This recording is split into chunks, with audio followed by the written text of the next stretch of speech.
हमारे एक दर्शक ने हमसे सवाल पूछा था कि आपकी गैंग में जब कोई गद्दारी कर देता था या आसपास के गांव वाला जब कोई मुखबिरी कर देता था तो आप क्या सजा देते थे और कैसे उससे निपटते थे? देखिए ऐसा है, पहले तो संघ का आदमी इतनी जल्दी गद्दारी नहीं कर पाएगा, क्योंकि जब रात के समय में हम लोग जब 2-3 घंटे के लिए जब सोते थे तो हर असला पूरा आ जाता गैंग लीडर के पास में।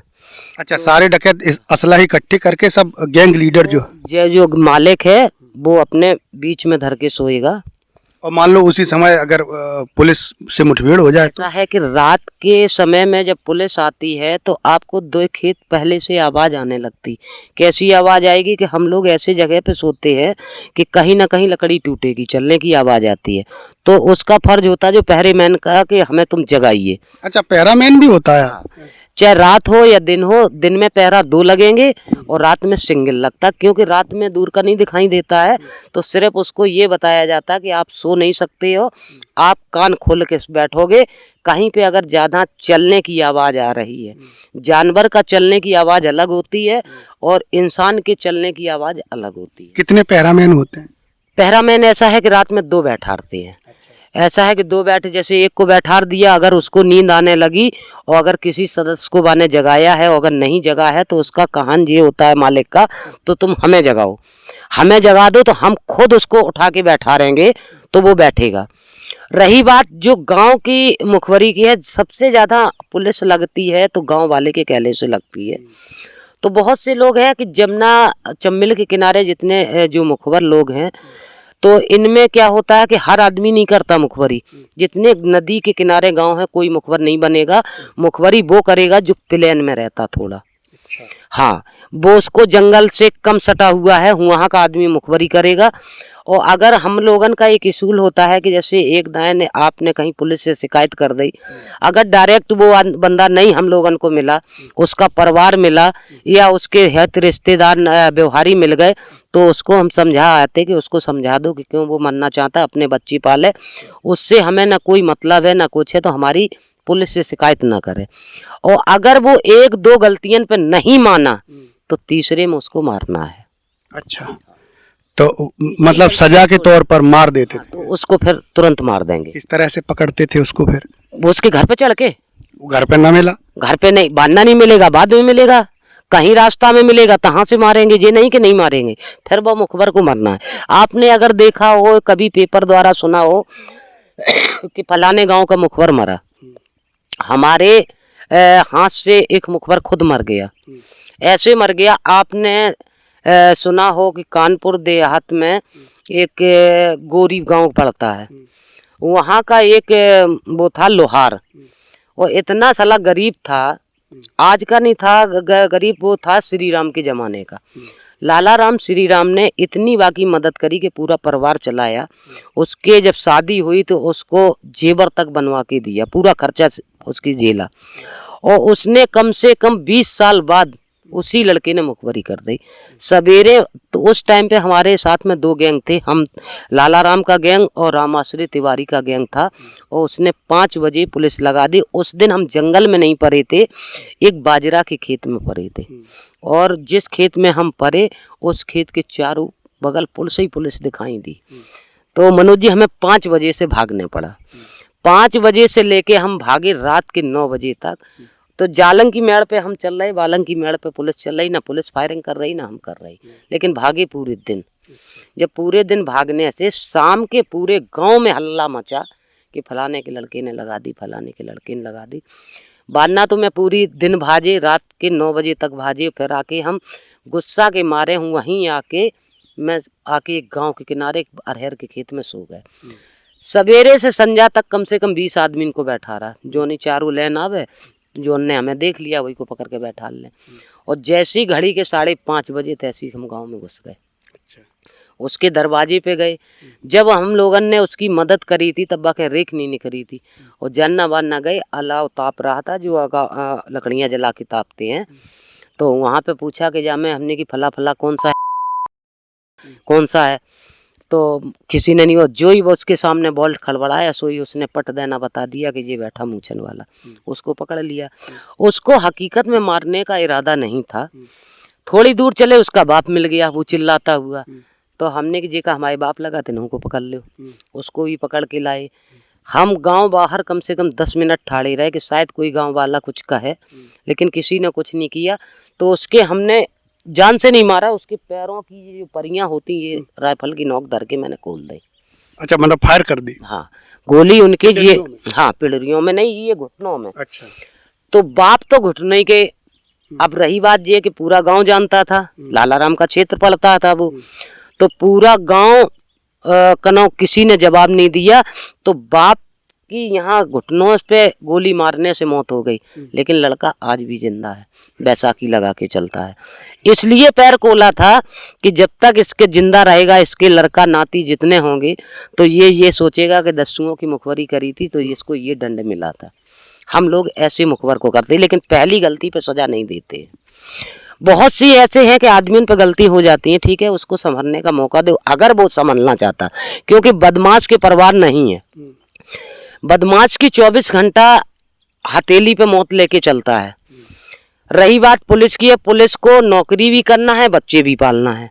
तो बिना जब ऊपर से अधिकारियों की दबिश पड़ती है तो वे आते हैं भरे हुए क्षेत्र में, बताते हैं कि हम चकन नगर के बालंग हैं, ठीक है। कहीं को आते पूरब को आए हैं तो पश्चिम बताएंगे, पश्चिम में जाएंगे तो पूरब बताएंगे, लेकिन हम लोगों को बच्चा नहीं पालना है। बरकाव प्रशासन से बदमाश भी करता, क्यों करता है कि प्रशासन के पास में बस हलों की ज़रूरत है, वहाँ हम लेसन दुनिया का आ जाएगा। जब पुलिस अगर जब 20 फायर करेगा तो बदमाश 2 फायर करेंगे, लेकिन बदमाश करेगा चुनी वही फायर, कि पुलिस को सिर्फ जवाबी पे हमें डारना है, और जहीं पुलिस घुटना टूर के गिरी उतने में बदमाश निकल जाता है। अच्छा, नहीं, मुखबिर को एक तो तरीका ये होता है आप उसके पैर वैर में गोली मार देते। एक तरीका आपने ही एक वीडियो में बताया था हमको कि उसके घर वालों को, लड़कियों वगैरह को अगवा कर लेते हैं आप लोग।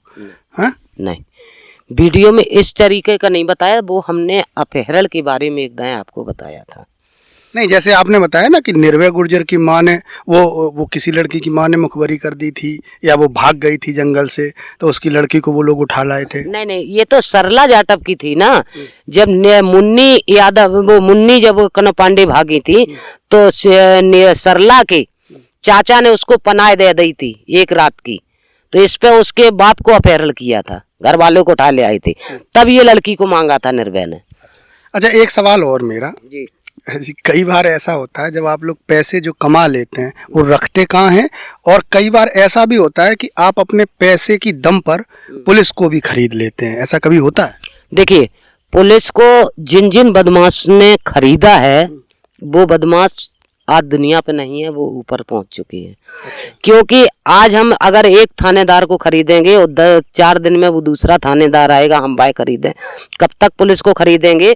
पुलिस की ये डिमांड होती है, अकेले पैसों से नहीं मांगता है, फिर ये कहता है कि तुम्हारे गैंग में अगर कोई चर्चित कोई अगर दस्यु है उसको एक को मार के दे दो, और फिर पुलिस वाला कहता कि आप 2 महीना पड़े रहना, हमें कोई मतलब नहीं। तो इस तरीके से तुम कितने लोगों को मार मार के दोगे? फिर तो वहां पे जो दस्यु लोग रह गए, कोई आपका विश्वास करेगा? नहीं करेगा। तो पुलिस को वो ही लोग बांधते हैं जो बेवकूफ हैं, उनको उतने ही में रहना है। और जिसके पांव लंबे हैं, जैसे आगरा से लेके और कालपी के नीचे तक जा रहा है, उधर गुना शिवपुरी की डांग तक जा रहा, वो कभी थाना बांध के नहीं चलेगा। हाँ, तुम अगर इटावा जिला की पुलिस डाल रहे, हम कनो उधर जालौन में भाग जाएंगे, जब जालौन वाली डालेगी तो हम भिंड भाग जाएंगे, जब भिंड वाली दबस देगी तो हम गुना शिवपुरी तरफ कट जाएंगे। तो इस तरीके से आता, तभी तो बदमाश हर दिन अड्डी बदलता है। आज अगर हम यहाँ पर रुके हैं तो कल आपको हम 20 किलोमीटर आगे ही मिलेंगे, यहाँ नहीं ढूंढ पाओगे आप खूब कहना हमने 12 बजे तक देखा रात के, लेकिन भाई साहब हमें सूरज जब ही निकलेंगे जब 20 किलोमीटर आगे होंगे, वहीं पे डेरा डालेंगे जाके। मतलब एक जगह नहीं रुकते। एक अड्डी पे कभी बदमाश 2 दिन नहीं काट सकता, और जिस बदमाश ने काटा होगा तो उसकी गोली अधिकांश करके चली होगी। तो ये आप सुन रहे हैं सीमा परिहार जी से वो तमाम किस्से जो चंबल के बीहड़ के भीतर की बातें हैं। पैसे, मेरा एक सवाल उसमें और था, जो पैसे आप लोग फिरौती वगैरह से लेते थे, हाँ। उनको रखते कैसे थे, कहाँ रखते थे? क्या कोई आपकी ऐसी जंगल में जगह होती थी जहाँ दबा, किस तरह से? नहीं, देखिए कि हम लोग पैसे कमाते हैं, दस्यु लोग पैसा बहुत कमाते हैं और बहुत कमा के, जैसे हमारे गैंग में 15 सदस्य हैं, तो हमने 1 महीने का राशन का निकाल लिया, उसके बाद में सब सदस्यों को बांट दिया। जो आम लेसन मंगाने था तो कारतूस वगैरह मंगा लिए और जो बचा तो उसको अपना अपना दे दिया। देने के बाद में फिर आपको किस गरीब को देना है तो गरीब को दान कर दीजिए। मतलब आप लोग अपने पास पैसे नहीं? पैसा बस उतना ही रखेंगे कि हम महीना 2 महीना आगे चल के खाते रहें। जैसे हो सकता है अगले महीना में हमें कोई अपैरल वगैरह नहीं करना है तो हम 2 महीना पर के खा लें, उतना पैसा रखेंगे। लेकिन ये कहो कि बदमाश 2-4-10 लाख बांध के चलता हुआ कभी नहीं, तुरंत आया और तुरंत उसने गरीबन को बांटा। अच्छा, फिरौती में जैसे किसी से 20 लाख आपने पा लिए तो उनका क्या करोगे उस समय? 20 लाख आए हैं तो बस उतने ही कनो रखेंगे अपने साथ, गरीबों को बांट देंगे। मतलब आप ये दोनों छवि आप बना के चल रही हो कि एक तो दानदाता वाली भी और डकैत वाली भी, ये कैसे? देखिए पहले बात सुनिए कि जंगल में आदमी जो जितने दस्यु बने हैं, अगर किसी को लेटर लिख के अगर कही के अगर मनोज जी अगर हमें 50,000 रुपए दे जाओ, तो मनोज जी इटावा से चल के तुम चम्मिल में रुपए देन 50,000 नहीं दोगे, तुम पुलिस से जाके और कह दोगे कि हमें वो फला गैंग पैसा मांग रहा। और जब मनोज जी हम किसी तरीके से आपके बच्चे को उठा के लाएंगे तो मनोज जी हमारे तुम दरवाजे पे 20 दाएं जंगल में आओगे और यही कहोगे आपको जो चाहिए तो हमें बताइए, हमारा लड़का छोड़ दीजिए। इसलिए बच्चे और लड़के उठाए तो क्योंकि बदस्सू जितना बंग जंगल में है, बस एक अपना पेट पालने के लिए अपहरण करना पड़ता है, और अगर खाने को उसको मिलता रहे तो वो क्यों अपहरण करेगा? नहीं तो पेट पालने वाली सिचुएशन कहाँ है? हमने तो जो देखे हैं वीडियो, उनमें तो जो पुराने कुछ डकैत बड़े नामी अय्याश भी होते हैं जो फुल मौज करते हैं। देखिए ऐसा है कि आपने अगर फिल्मी तौर पे अगर देखे हो, फिल्मी नहीं रियल में बता रहे हैं, जैसे रियल वाला बदमाश जितना नामी बदमाश होगा वो अय्याशी करता नहीं मिलेगा। हाँ, और जितना भी लोफड़पन पे होंगे वो बहू बेटी उनको छेड़ेगा। ये बताइए कि हमारी बहू बेटी और दूसरे की बहू बेटी करके अगर हमने अपनी नहीं मानी तो क्या बहू बेटी है? दस्यु बन गया है, परिवार वाला है, तो उसके अंदर इज्जत नहीं है? उसके अंदर भी इज्जत है। किसी माँ बेटी की इज्जत नहीं लूटना चाहिए। अच्छा, अगर एक सवाल और हम पूछ रहे हैं कि आपने 18 साल बीहड़ में गुजार लिए, उसके बाद एक लंबा समय बिग बॉस में और फिल्मों में और तमाम सारी जिंदगी आपने और गुजार ली। अब अगर आपको कभी मौका मिले बीहड़ में उतरने का या जाने का, तो आपका निर्णय रहेगा? नहीं, ये रहेगा निर्णय कि ऐसा है मनोज जी, आपने अभी 2006 में आपने सुना होगा कि सीमा परिहार का निर्दोष भाई पुलिस एनकाउंटर में मारा गया था गाजियाबाद। और अगर सीमा परिहार दोबारा अगर बंदूक उठाती तो हम बेईमान कहलाते, क्योंकि जिस दिन मैंने आज समर्पण किया था उस दिन मैंने कसम खाई थी कि अब हम जंगल के लिए बंदूक नहीं उठाएंगे।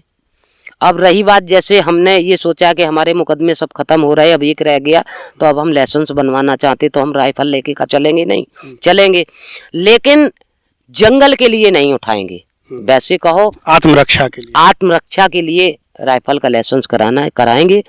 और दूसरी बात यह है कि अगर दोबारा अगर जाते, जो आज हमारे दर्शक, क्योंकि हमें भी पता नहीं था कि हमारा दुनिया पे चाहने वाला कितना है, ये हकीकत में हमें पता कब लगा है? जब मैं बिग बॉस में गई हूँ, उस दिन हमें पता लगा है कि हमारा दुनिया पे चाहने वाला बहुत है। और हम तो ये कहते हैं कि भाई जो आदमी वहां पर जाता है सभी को ऐसा मिले, लेकिन हमें देश ने तो पसंद किया है, हमें विदेश तक ने किया है, लेकिन अंजाद हमें बिग बॉस में जाने से मिला है। तो हम सभी को, अपने दर्शकों को धन्यवाद करते कि हमें बहुत कुछ लाइक किया है और ऐसी करते रहें। अब आप जिंदगी में कभी कोई भी गलत काम नहीं और नहीं मनोज जी, ऐसा है कि आदमी को अगर करना होता तो कर देता। आज हमें समर्पण करे 20-22 सालें हो रही हैं, तो अभी तक हर आदमी से हम ये कहते कि हमारी बात ना माने, जिस आदमी को भाई को विश्वास ना हो तो वो आके जहां पर हम रहते हैं उस जिले के आसपास वाले जिलन से पूछ के देखे कि सीमा परिहार किसी को गाली दे के बात कर रही कि नहीं। कुल मिला के आप बिल्कुल सुधर गई हैं। अब ऊपर वाले से तो यही दुआ करते कि किसी से अब लफ्ज ना बोला जाए, और जब ज्यादा सर के ऊपर पानी चढ़ जाएगा तो गालियां निकल जाती हैं।